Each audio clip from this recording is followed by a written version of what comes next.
2027 সালের মধ্যে বিশ্বের প্রথম ট্রিলিয়নিয়র হতে যাচ্ছেন মার্কিন ধনকুবের ইলন মাস্ক।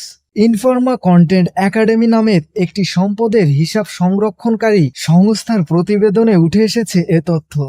বিশ্বে 3,000-এর কিছু বেশি বিলিয়নিয়র থাকলেও এখন পর্যন্ত ট্রিলিয়নিয়রের খাতায় নাম লেখাতে পারেনি কেউ। তবে মার্কিন এই ধনকুবের সম্পদ যে গতিতে বাড়ছে, সেই তালিকায় নাম উঠতে খুব বেশি সময় লাগবে না তার।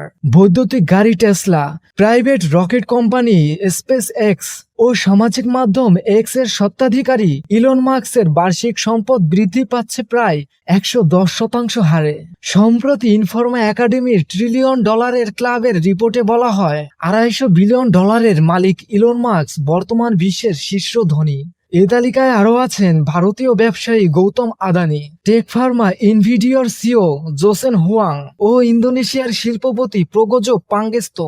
ধারণা করা হচ্ছে 2028 সাল নাগাদ $1 ট্রিলিয়ন ক্লাবের সদস্য হবেন তারাও।